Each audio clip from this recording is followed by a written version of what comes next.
Haaveilitko koskaan, että pääsispä leffaan? No se tuli ihan, teatteri on mulle ollut aina semmoinen, niin kuin, mihin mä sitten jossain vaiheessa rupean haaveilemaan tai pääsinkin sitten. Elokuva, sitten mä rupesin niin kuin tajumaan. Mähän kävin nuorempana paljon katsomassa elokuvia, Risto Jarvan, kaikki elokuvat kävin katsomassa 70-luvulla ja Antti Puuhaara ja myöskin Turhapurot, mitä kaikkea mä kävin. Hyvin paljon aina kävin elokuvissa katsomassa. Ei mulla tullut mielekään, että mä itse joskus sitä tekisin. Että ensimmäinen elokuvahan mulla oli vasta Talvisota-elokuva, mihin siihenkin pääsin niin kuin jotenkin säälistä mukaan. Jos ei Taneli Mäkelä olisi mua ehdottanut siihen niin kuin kaverikseen siihen elokuvaan, kun sitä ei ollut kirjoitettu siihen romaaniin ollenkaan. Että nyt pitää saada tälle päähenkilölle kaveri. No Taneli, vanha koulukaveri teatterikoulusta, niin se halusi ehdottaa sitten Pekka Parikka-vainaa sanoi, että kuka tämmöinen, että eihän silloin mitään. Taneli oli kovana, sanoi, että no haastattele sitä, katso, että kyllä se.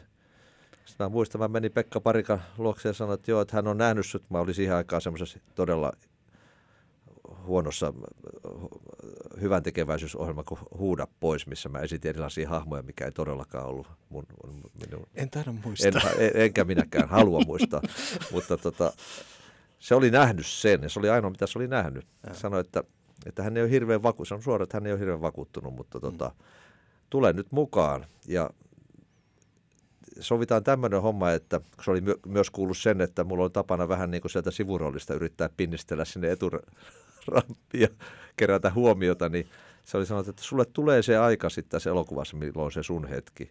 Ja sä et sitä itse tiedä, mutta mä tiedän sen ja mä kerron sen sulle. Mutta siihen mennessä teet just niin kuin mä sanon. Mä sanoin, että tämä selvä. Ja Pekkahan sitten antoi mulle eväät, se antoi kamman ja semmoisen tämmöisen puisen holki, että noilla pelaat. Mutta että siellä omassa, et lähde niillä niin kuin liikaa. Että noilla voit pelata ja muuten teet just niin kuin sanot. Ja se eihän sitä hetkeä koskaan tullut sitten. Mutta se oli häneltä niin kuin todella nerokas temppu niin kuin rauhoittaa nuori näyttelijä semmoiselle niin kuin stabiilille elokuvamaiselle näyttelemiselle ja muuta. Että sitten mä tajusin, kun mä sen tein, sen yhden elokuvan, että hitsiläinen, että tämähän onkin ihan kiva puuhaa tämäkin. Miten, mutta jos lähdetään vertaamaan teatterityötä ja elokuvatyötä, niin se on tietenkin hitusen erilaista, vai onko? Onhan siis, teatterissahan on yleisö ja se on totaalisesti erilaista siinä mielessä, että se energiavaihto siinä yleisön ja esiintyjän välillä on se tärkein juttu. Ja toki siis näytelmän teksti ja kaikki muukin, mutta että se näkymätön asia, mitä ihmiset tulee tietoisesti tai tiedostamattaan hakemaan teatterissa, on juuri tämä. Että ne pääsee kokemaan, olemaan mukana jossain semmoisessa asiassa, mitä ei pysty ihan selittämään. Mutta elokuva taas sehän on näyttelijälle sitä odottelemista mutta siinä on huomannut, että nyt kun on pikkusen opetellut kaikkia elokuvan tekemisen lainalaisuuksia ja kaikkia näitä, että mitä siihen kuuluu, niin sitten siellä on vähän niin kuin mukavempi olla. Ja iän myötä, kun mitä enemmän niitä on tehnyt, niin oppinut näitä juttuja, niin kuin valaistuksen ja leikkauksen ja kaiken muunkin kuvauksen ja niin kuin muiden asioiden. Että siinä on monta käsityöläistä, monta ammattikuntaa tekemässä samaa juttua. Ja se on hyvin teknistä, mutta siinä täytyy kuitenkin näyttelijän pystyä hetkessä niin kuin siirtymään johonkin sieltä kaurakeksin mussuttamisen seasta, niin lihoo monesti siellä, jos ei pidä varansa. Niin. Mä olin Kroatiassa just kuvaamassa kuukauden. No tosi mun pitikin lihoa siihen, mutta mun olisi pitänyt lihottaa ennen elokuvaa. Mä lihoin sen elokuvan aikana. No totta kai koko ajan jotakin. Se oottelee, mitä siinä on kahvia ja keksiä ja kahvikeksi. Niin se on semmoista hommaa, että se on vähän niin kuin näyttelijän kannalta niin vähän intohimotonta siis työtä. Se on enemmän ohjaajan ja kuvaajan ja lavastajan ja maskeerajan ja puvustajan ja valaisijan ja näiden taidetta. Että me ollaan vähän semmoisia Ja niin kuin pitääkin olla nukkeja, joita siirrellään siellä. Toki on ohjaajia ja tuottajia ja tämmöisiä, jotka haluaa, että näyttelijät osallistuu paljon. Mutta kun ei ole Suomessakaan varaa harjoitella. Teatteriesityshän perustuu siihen, että sitä harjoitellaan, Suomessa saa harjoitella 2 kuukautta. Keski-Euroopassa 3 viikkoa. Et meillä on tosi hyviä asiat täällä, että me saadaan ihan rauhassa niin kuin ohjaajan kanssa yhdessä tehdä sitä juttua. Mutta ei se Suomessa niin kuin elokuvamaailmassa ole mahdollista. Ja jos tulee hauska juttu, pitäisi olla komedia, niin näyttämällä koomikko pystyy itse niin kuin leikkaamaan tavallaan sen oman koomisen rytminsä siihen juttuun ystävänsä, näyttelijätoverinsa kanssa. Ja se yleensä toimii sen takia, että se on niin kuin vaistovarasta työtä. Mutta sitten tämä sama näyttelijä ollessaan tehdessään koomista roolia elokuvassa on täysin leikkaajan ja ohjaajan armoilla siinä, että juuri se punchline, se missä tämä taitava koomikko on lavalla tavallaan niin kuin sivulauseessa heittänyt jo sen asian, niin on käsitetty väärin ja se leikataan sillä tavalla, että se näyttää täysin huumorintajuttomalta näyttelijältä. Mm-hmm.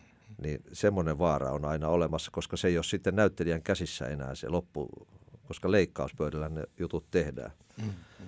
Että tämmöisiä, sen takia toi teatterin tekeminen on minusta niin hauskaa, koska me saamme vähän vaihdella välillä siellä niin kuin illasta riippuen, yleisöstä riippuen, ja yleisön kanssa pelata ja katsella, vähän haastaa yleisöä vähän vaikeampiin juttuihin ja haastaa toisiamme näyttelijätovereita. Ja sitten siellä on koko ajan semmoinen niinku intohimoinen kuhina siellä teatterissa, kun esitys on päällä. Et se vaatii tietynlaisesti, siinä on ne valot tekee sen keskiön, että siinä ollaan niinku, onhan se elokuvassakin silloin, just kun kuvataan, mutta kun se kuvaustilanne kestää sen maksimissaan minuutin, niin no se on semmoista niin kuin hätä. Pika. Niin, pikas. Kun teet samaa roolia, olet muutamassa näytelmässä ollut jopa vuosikausia, Kiviä taskussa muun muassa. Niin joo. Oli nyt 10 vuotta. 11 vuosi lähti käyntiin. Niin kyllästyttääkö joskus vetää samaa juttua? Ei se Mikan kanssa ei kyllästytä, koska Mika aina yllättää ja minäkin pyrin yllättämään häntä, että siinä on muovautunut sit vuosien varrella semmoisia kohtia, missä me pystytään toisiamme vähän haastamaan ja kokeilemaan uusia juttuja ja tämmöisiä. Et se on meille molemmille semmoinen niin kuin näyttelijän työn harjoite myöskin, koska tätä työtä ei tule oikein, niin kuin tanssia pystyy treenaamaan konkreettista soittaja, niin kuin omaa instrumenttia, mutta näyttelijä harvemmin lähtee pukemaan trikoita päälle ja harjoittelemaan pantomiimia tuonne salille, että sitä tulee tehtyä tämän työn kautta sitten. Mutta kyllä ei se meitä kyllästytä vielä. Joo. Mikä voisi olla semmoinen rooli, jota et ole vielä koskaan tehnyt, jonka haluaisit tehdä? No mä oon sillä lailla fatalisti tuossa suhteessa, että ne tulee ne oikeat jutut. Et mä en halua hirveästi puuttua siihen asiaan. Monesti on kysytty tuota samaa, mutta en mä osaa sanoa. En ole sitä miettinyt, että ne yleensä pulpahtelee sitten, niin kuin hyvät kirjatkin, ne sattuu, jos ne on tarkoitettu sulle, ne tulee tuohon eteen ja sitten sä luet ne pois. Et siinä mielessä mä oon niin kuin kohtalonuskoinen.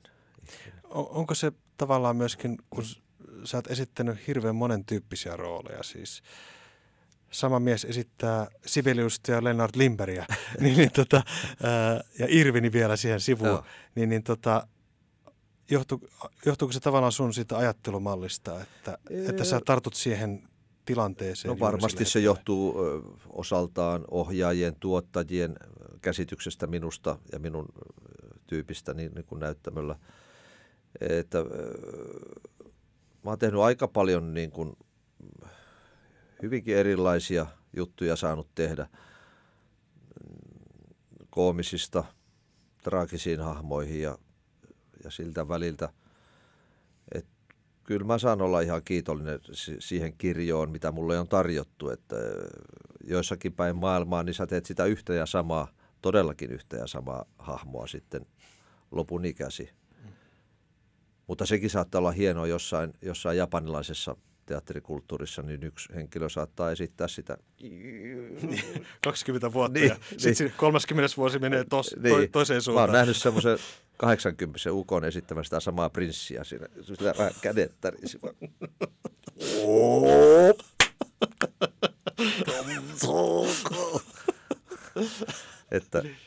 Mutta silloin hän on varmasti jo kyllä aika pitkällä siinä roolissa, että täällä saadaan onneksi vähän tehdä muitakin, vaan sen verran hätäisempiä ihmisiä.